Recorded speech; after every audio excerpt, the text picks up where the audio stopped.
Storytime about how my crazy-ass cousin broke up my family. So a little background information, my cousin Brandy has been married to her wife for about 16 years. And they both have 3 kids together, and I live with my brother and sister-in-law, Nora. Both of our families were super close, they were always coming over to our house, vice versa. Now this is where you gotta keep up. My cousin Brandy started cheating on her wife with Nora's sister, Taylor. And that meant that Taylor was cheating on her boyfriend, and they had 3 kids together also. And this all started happening the night of my nephew's birthday party. They literally did the nasty that day and then showed up at different times to play it off, like they weren't doing anything. And nobody really found out about any of this until Thanksgiving of last year, but the drama is still going on till this day, and it only gets worse. My cousin Brandy convinced Taylor to break it off with her boyfriend and completely leave her 3 children for her. Meanwhile, Brandy is still with her wife. Like for part 2.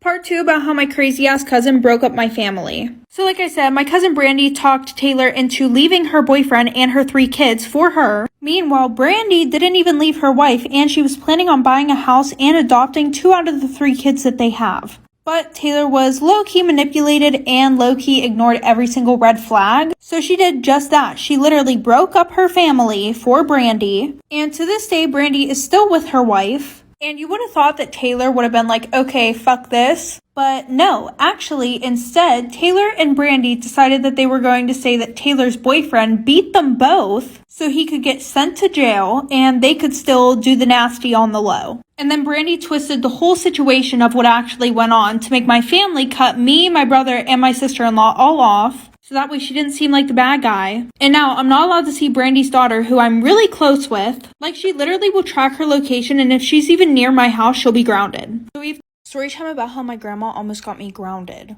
So a little background information, I was 14 and in 8th grade. And there was this boy that I really liked who lived like 10 minutes away from me. So the one night he asked me if I wanted to hang out. And my mom was strict about me not hanging out with people after 7 o'clock at night. Especially a boy. I wasn't even allowed to hang out with boys. And my grandma, my mom, and my brother and I all lived together, and we all had our own rooms. Mine was on the first floor of the house, so I snuck out the window and I went and hung out with him. So I snuck out at around 3 and came back at around 4 a.m. And my grandma comes into my room to wake me up for school. And I guess that I had been laying on my side and my hair was like pulled up, because literally all I remember waking up to is her smacking me up out of my sleep and screaming at me because there was a hickey on my neck. She's like, I'm telling your mom whenever she gets home, your window's gonna be screwed shut. And I keep telling her it's not a hickey, so she calls my brother over. And he's like, yeah, that's definitely a hickey, because he likes to kiss her ass. Like for part 2. Part 2 about how my grandma almost got me grounded. So like I said, she's like, I'm telling your mom, and I keep telling her that it's not a hickey. And thankfully, my mom already went to work. She had work at 6 a.m. So I get on the bus, I go to school, and I'm talking to my friend and telling her about how I'm literally going to be crucified whenever I get home. And she told me about how her older sister was in like the same situation that I'm in now. So she texted her older sister asking what she did because she never got caught. And I was like, okay, well, if she used makeup, my mom's going to find out because she's not dumb. Well, apparently her older sister burnt herself with a curling iron. Yes, literally burnt herself, but she ended up getting away with it. So fast forward, I get home at around 3 o'clock and I sneak in through the back door so that way my grandma won't see that I came in the house, because she literally would have made me sit in the living room until my mom got home. So I go upstairs and I burn myself with a curling iron, which is not fun. Like for part 3.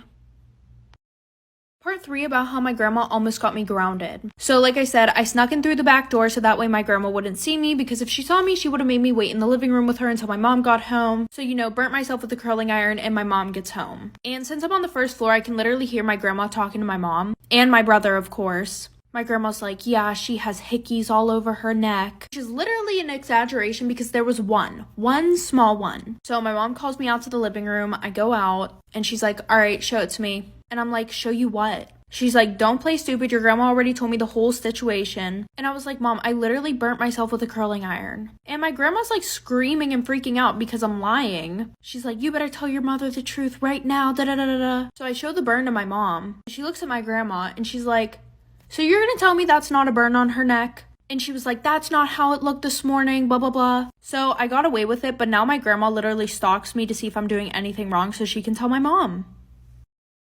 Story time about the worst day of my life. So a little background information. I was 16 at the time, and I was either in 8th grade or 9th grade, but I really don't remember. And I had this boyfriend who we are going to call Cameron. We had been dating for 3 years, but before him and I got together, we were best friends. Well, I also was in a friend group with myself, Amber, and this girl named Sky. Now, I wouldn't really call Sky a pick-me girl. She was more of a jealous best friend.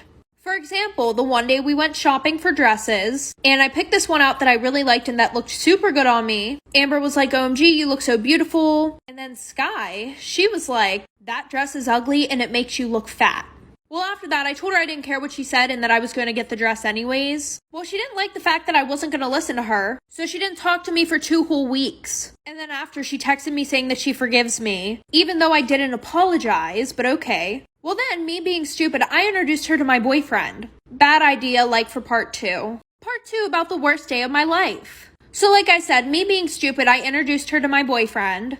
Well, after that, Cameron started acting really weird. Like him and I, we would literally hang out with each other 24/7. And now, he was always too busy for me and we would only talk at school. And because I was in all the smart classes and stuff, I would go over to his house to tutor him. Because, you know, I was like the one who was winning every single fucking award for being smart. Well, I came over on the day that I would usually tutor him. And when I went over there, his mom was like, oh, he's busy, he's out with his friends. So then I went home and I got bored and I opened Instagram. Well, I see that he's at a party with Sky and they didn't even invite me. So I asked him about it, and he said, oh, it was her and her boyfriend's party. So I was like, that wasn't really an excuse for why you didn't invite me. So he apologized and I forgave him. Well, 5 weeks later, I found out that him and her did the nasty, and she got pregnant. And then there was a rumor going around that they made out in the bathroom. So I blocked both of them and never saw them again. Story time about how I was dating the school shooter. Yeah.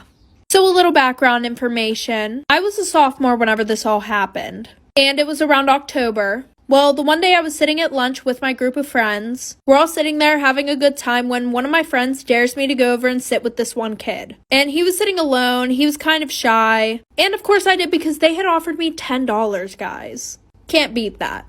So I go over there, we start talking, and I realize that he's actually really nice. And he's really hot. I never really saw what he looked like because he was always wearing hoodies during school. Anyways, we started hanging out more and eventually he said that he liked me and we started dating. The relationship seemed pretty perfect. Well, 6 months in, I think he started to trust me more because he had told me about this one group of girls that he absolutely hated. This group of girls just happened to be my friends. I didn't tell him that I was friends with these girls because they were considered controversial, like for part 2. Part 2 about how I was dating the school shooter. Like I said, I had never told him that I was friends with these girls because they were controversial, but he would go on for hours about how much he hated these girls. He went as far to say that he wanted to kill them. I didn't think anything of it at first, because him and I had more of a sarcastic sense of humor, but he started to sound more and more serious every time that he would talk about it. Well, after us dating for 10 months, he calls me the one night, and he starts telling me about how he's going to shoot up the school. He had told me his entire plan of how he was going to do this. Now, he must have thought that we were like ride or die relationship, when in reality, I was recording everything that he was saying. After we got off the phone, I wrote an email to all of the office staff in my school, but I fell asleep and never finished the email. I woke up the next morning, finished it. I had texted my friends not to go to school that day. I had already missed the bus. I rode my bike to school that day. I ran to the principal's office, nobody was there, and that's whenever I heard shots in the hallway.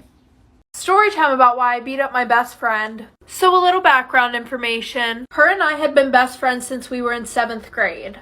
Her family was rich, mine was poor, and at first she was a really good friend. She was always there for me whenever I needed her. Until our freshman year of high school, which is when her and I started hanging out with boys. Now, my mom was kind of strict. She wouldn't really let me hang out with boys, but her mom was more lenient about her hanging out with boys. Every weekend, she would throw a party at her house, and she would throw them in her attic because 1, it was huge, and 2, her parents didn't give a fuck what she did up there. Anyways, she would always offer to do my hair and makeup before the party started, which always made me really excited because I never really put any work into my physical appearance. Well, little did I know, the only reason why she would offer to do my hair and makeup at these parties was so that way she could make me look like shit in front of all the boys. So after that, I taught myself how to do my own makeup and do my own hair, like for part 2.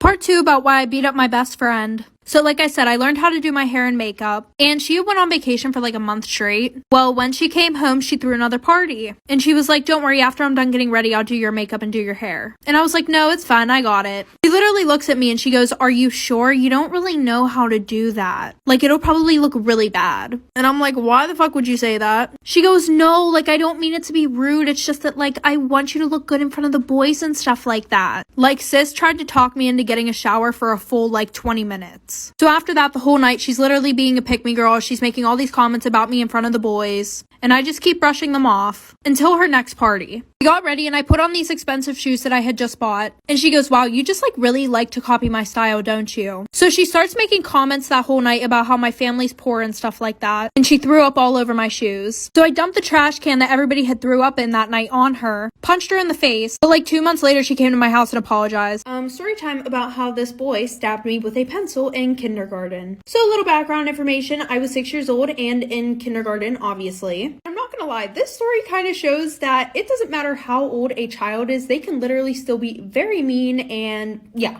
Well, during the middle of the school year, there was this new kid who came to our class and his name was Freddie. Now, Freddie coming in the middle of the year was kind of sad because everybody already had their friends. They didn't really want to talk to the new kid. And what made it even worse was the fact that he was a teacher's pet and he was the teacher's favorite. So he was always picked to go up to the board and be the line leader, which made the kids hate him even more. For example, during lunch, Freddie would go and try to sit with some of the kids, and they would call the teacher over, say that he was doing something that was annoying them or really gross. And the teachers would remove him and put him at a table alone by himself. And I was one of the kids that didn't really make fun of him. I just kind of sat back and laughed, which I know is terrible. But like for part 2.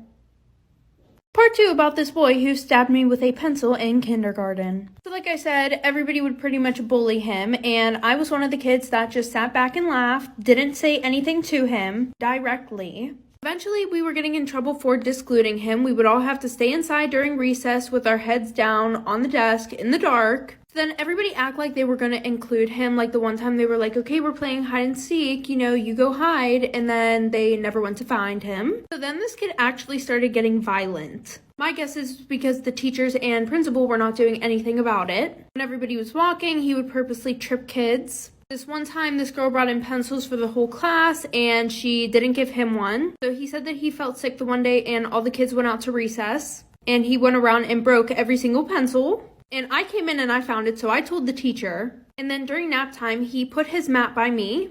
And when I finally fall asleep, he literally comes over and stabs me in the back of the neck with a pencil. Story time about why I hate Valentine's Day. So a little background information. I was 22 years old, and I had been dating this guy for almost a year. And we're gonna call him Jimmy. Most of Jimmy and I's relationship had been long distance because literally after 2 months of us dating, he was offered a job in a different state. And I never worried about him cheating on me or anything like that because he seemed like a really honest and genuine guy. But of course I was wrong because he said that he couldn't do anything for Valentine's Day because he had to work. So me, I'm sitting there and I'm like, oh, well, you know, I'm just gonna fly to him, you know, so we can spend Valentine's Day together. And it'll be a nice surprise.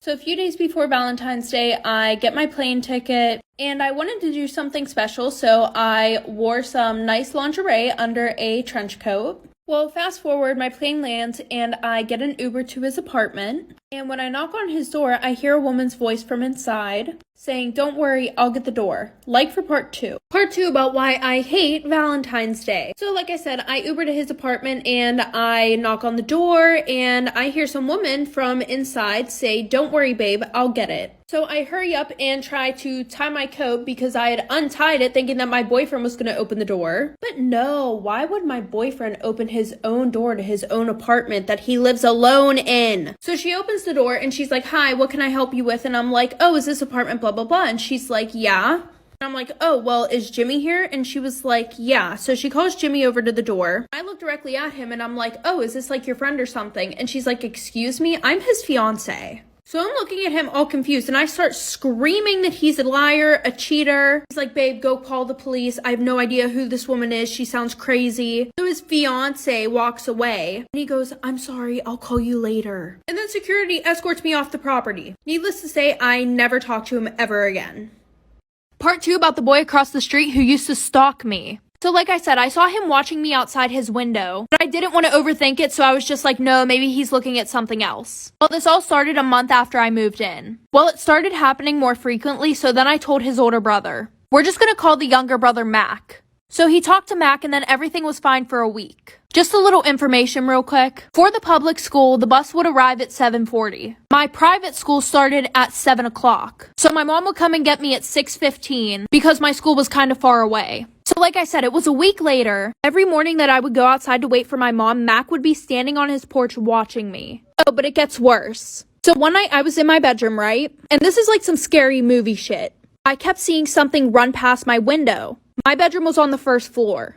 So I told my dad about it and he put cameras outside. Well, Mac's older brother told me that Mac was always interested in my life. So me being a smart-ass bitch, I told his older brother that our cameras didn't work, like for part 3. Part 3 about the boy that lived across the street who used to stalk me. So like I said, I told his older brother that our cameras didn't work anymore, knowing that he would tell Mac.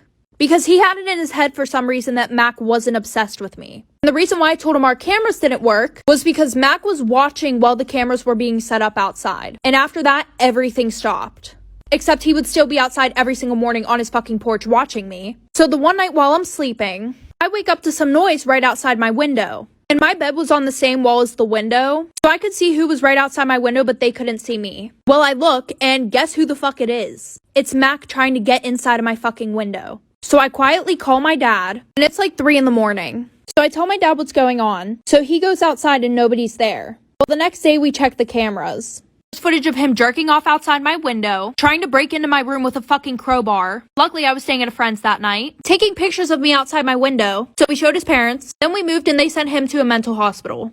Storytime about the girl who found out that I was hooking up with her boyfriend for 3 months straight. So a little background information. I was in high school, and there was this boy that I really liked. And I had a crush on him since I was in like 7th grade. And the only time he would talk to me is whenever he wanted me to send him nudes. Well, in high school, he got a girlfriend. But while he was dating her, he would still ask me for nudes. And of course, I would still send them. Well, the summer before my junior year, I got a job at this restaurant. Well, almost every single day, the guy that I liked would bring his girlfriend in. Because guess what? His dad owned the restaurant. We're gonna call this boy Alex. Well, the one night I was supposed to close with this girl, but she ended up having to leave because of a family thing. So Alex came in to help me close. And while we were there, we were talking. And this was like the longest that we ever talked. Well, he said, do you want to come over to my house after we're done? So a bitch said yes. And we did the nasty and he took me home in the morning. Well, then he started coming in often to help me close. Well, 3 months later, as I'm closing, his girlfriend and her friends walk in like for part 2. Part 2 about the girl who found out that I was hooking up with her boyfriend for 3 months straight. So like I said, the one night nobody could come in to help me close, and while I'm wiping off the counter, the girl and 3 of her friends walk in. I thought that she might have just forgot something because she was here earlier with her boyfriend, aka the guy that I was hooking up with. So I was super nice. I was like, hey, like, what do you need? And literally, as soon as I finished my sentence, one of her friends comes up behind me and grabs me by my ponytail. And then his girlfriend, we're gonna call her Allie, she comes up and punches me straight in the middle of the mouth. Like literally, right in the middle of the mouth. I had to go to the dentist the next day because 2 of my teeth were missing. So then she goes and sits down at a table while she takes a video of 3 of her best friends beating the shit out of me. So then I'm sitting there, I could barely move. And then she plugs in one of those things that like guys shave their head with. And as soon as she figured out how to work the damn thing, it literally took her 10 minutes. My mom walks in because she had been waiting outside for 25 minutes at this point. So my mom called the cops. And I pretty much won. My head wasn't shaved. I got a new set of teeth the next day. And her boyfriend still hits me up. Part 2 about how I almost got kidnapped by my online boyfriend. So like I said, I wake up in this abandoned farm shed. I don't have no clothes. I don't have a phone. So I try to run. And he grabs me. He says that if you run, I will kill you. So I was like, okay, fine. What do you want from me? So he starts putting on lingerie and tells me to also put some on so we can take pictures together. What the actual you know what? So after that, he starts crying and he starts telling me his whole life story and how he's not who I think he is. Turns out that he's 32 and he just goes online pretending that he's 17 years old. So I just try to comfort him, right? It ends up working. He brings me my clothes, tells me to run, or else he's going to, once again, kill me. So I run, I go to this gas station, get picked up by the police, find my parents. Luckily for me, I paid attention to where everything was. He was arrested, he's still in prison to this day, and I got grounded for 3 months. Story time about how I caught my grandma with my dad. So a little background information, I was 16, and it was the first day of 11th grade. Well, my friend wanted me to come to the mall with her after school that day. She was like, screw your grandma's birthday, just come to the mall with me. So the plan was I would sneak onto my best friend's bus after school and skip my grandma's birthday. By the way, my grandma was low-key a hoe. Like, half of her kids won't even bring their husbands around her, because after she got their numbers, she would end up sending nude pictures to them. Anyway, so the end of the day rolls around and I go to my locker to get my book bag when I'm called down to the office. So I go down to the office and my mom is there to pick me up because she said that we needed to do a few things before our grandma's party. Well, my grandma was at our house getting ready and my mom forgot her wallet at home, so when we went back home, I went to go put my book bag in the house. When I walk in and I see my grandma and dad on the couch, and I'm not even going to say what they were doing, and my mom is walking past them like she didn't see anything. So after that, I called one of my aunts and asked if I could stay with her for a while, and now I don't talk to any of them. Part 3 about how my mom got with my sister's boyfriend. So like I said, obviously we could hear stuff. We saw their clothes on the floor, so I took a video and I took a picture, but obviously you couldn't see anything. And I didn't want to tell my dad first, so my best friend and I, we went downstairs, we went to the carnival, and when my sister got back, she ended up getting back with Ben, because obviously after he was done, he went back to my sister. I know this is confusing, but try to keep up. So I asked my sister if she can pretty please take me and my friend down to the pool to go swimming. So my sister came down with us, and then I was like, I have to tell you something. So then I ended up showing her the photos and the videos, and at this point, she's like, what the fuck? So surprisingly, without choking this man to death, she goes upstairs, she goes to sleep, and then the next morning, she goes and has a talk with my mom. So my mom, my sister, my friend, and I, we all sat down at the buffet in the morning and had breakfast. And my dad and Ben weren't there. Well, long story short, my mom ended up saying, it's not fair that you bring all these young guys around me, da-da-da-da-da. Are you really gonna break up our family because of this? And till this day, my dad still does not know about it. Story time about how my boyfriend and best friend were sneaking around behind my back. So a little background information, I was 15 and in 10th grade. So my mom and dad were split up and I was pretty much allowed to do whatever I wanted because of that. So I was dating this boy named Jacob. Well, my best friend Alice literally hated him. Like, low-key, every once in a while, she would try to break him and I up, and when I would call her out on it, she would just deny it. Anyway, so the one day I didn't go to school because I was super sick. So the whole day I was trying to text Jacob and Allison, but nobody was answering me, which was extremely weird because no matter what, Allison would always text me back. So after I knew the school ended, I went to Allison's house. Nobody was answering the door, so I used the spare key. I walk in and all I hear is a very loud banging coming from her bedroom. So I walk in, I see my boyfriend and her together, and then he starts saying that she drugged him. So I went on his phone, I see a bunch of old text messages between him and her, and them exchanging pictures. And then sis wants to start giving me an attitude, so I punched her in the face, and then I left and I don't talk to either of them. Story time about how I almost got kidnapped by my online boyfriend. So a little background information, I was 16 and in 11th grade. So a year before this all happened, I posted a picture on Instagram saying, add me on Snapchat if you want to be friends. Yes, I was that person. Anyway, so this really cute guy adds me on Snapchat. And after about 3 months talking, he said that he wants to meet me in person. And he didn't sound sus at all, so I was like, sure. So we met at this park that was like 30 minutes away. And we met there around 6 o'clock, so when the sun was setting. And he was super nice. It was super romantic. Well, then we went to his house. We watched a movie and we did the nasty. So after that, he asked me if I want a drink. And what I could have swore was 20 minutes later, I wake up in an abandoned farm shed with no clothes or anything. So I start screaming my head off. I don't have my phone or anything, so I start to run. And then he grabs me. He says, if you try to run or you try to scream, I am going to kill you. Life for part 2 about how I almost got kidnapped by my online boyfriend. So like I said, I wake up in this abandoned farm shed. I don't have no clothes. I don't have a phone. So I try to run and he grabs me. He says that if you run, I will kill you. So I was like, okay, fine. What do you want from me? So he starts putting on lingerie and tells me to also put some on so we can take pictures together. What the actual you know what? So after that, he starts crying and he starts telling me his whole life story and how he's not who I think he is. Turns out that he's 32 and he just goes online pretending that he's 17 years old. So I just try to comfort him, right? It ends up working. He brings me my clothes, tells me to run, or else he's going to, once again, kill me. So I run, I go to this gas station, get picked up by the police, find my parents. Luckily for me, I paid attention to where everything was. He was arrested, he's still in prison to this day, and I got grounded for 3 months. Story time, my best friend slept with my boyfriend on my birthday. So a little background information. I was 16 and a sophomore in high school. Well, I have this best friend who we are going to call Sarah. Her and I became super close over the summertime, but she was like on and off best friends with this other girl who we're gonna call Mackenzie. But I had this boyfriend who I was also really on and off with. And Sarah knew about all the problems within our relationship. Well, I guess I underestimated how close Sarah and Mackenzie were, because everything that I told Sarah, she went back and she told Mackenzie. And not to mention, Mackenzie was really close with my boyfriend. So of course, she told my boyfriend everything that I was saying. This ended up causing a huge fight between my boyfriend and I. Well, the night before my birthday, my boyfriend and I were going back and forth arguing. And around 12 a.m., on my birthday, I forced myself to fall asleep. And at around 1 a.m., I woke up to 20 Snapchat notifications, all from my boyfriend.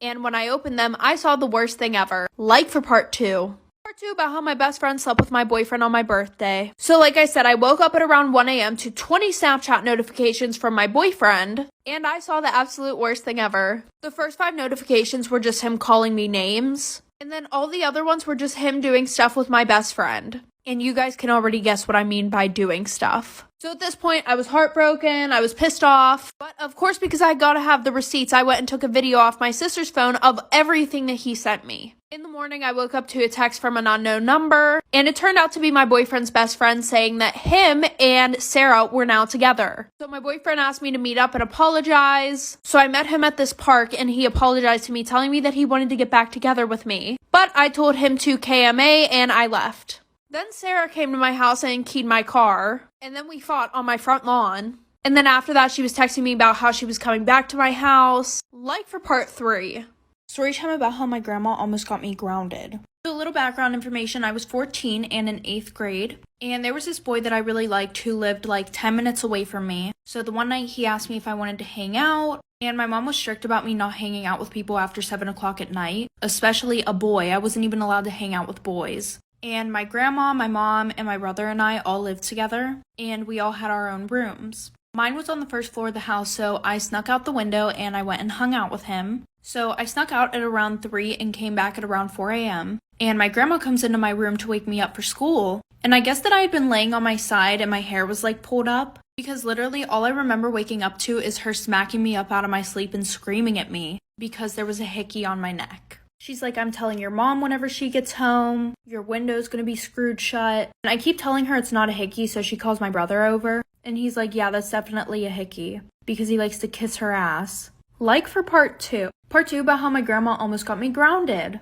So like I said, she's like, I'm telling your mom, and I keep telling her that it's not a hickey. And thankfully, my mom already went to work. She had work at 6 a.m. So I got on the bus, I go to school, and I'm talking to my friend and telling her about how I'm literally going to be crucified whenever I get home. And she told me about how her older sister was in like the same situation that I'm in now. So she texted her older sister asking what she did because she never got caught. And I was like, okay, well, if she used makeup, my mom's going to find out because she's not dumb. Well, apparently her older sister burnt herself with a curling iron. Yes, literally burnt herself, but she ended up getting away with it. So fast forward, I get home at around 3 o'clock and I sneak in through the back door so that way my grandma won't see that I came in the house because she literally would have made me sit in the living room until my mom got home. So I go upstairs and I burn myself with a curling iron, which is not fun. Like for part 3.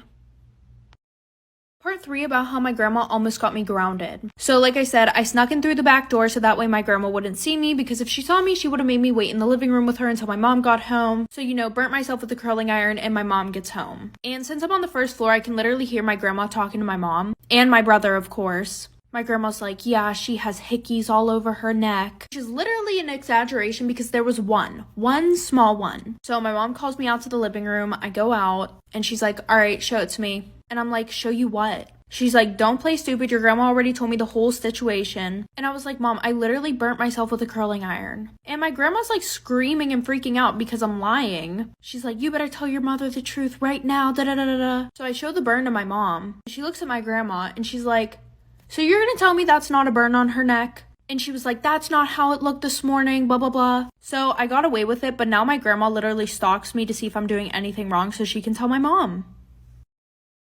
Is a $40 foundation better than a $9 foundation? The two foundations that we have going up against each other are the She Glam Complexion Pro and the Airbrush Flawless Foundation. This at least looks like it's $30. So on this side, I'm going to do the She Glam foundation, and on the other side, I'm going to do the Charlotte Tilbury foundation. First things first, both of these foundations claim to have a matte finish that lasts all day, and it is supposed to feel like nothing is on your face. Also, both of these are supposed to be full coverage, and that's good to put to the test today because I do have a few blemishes.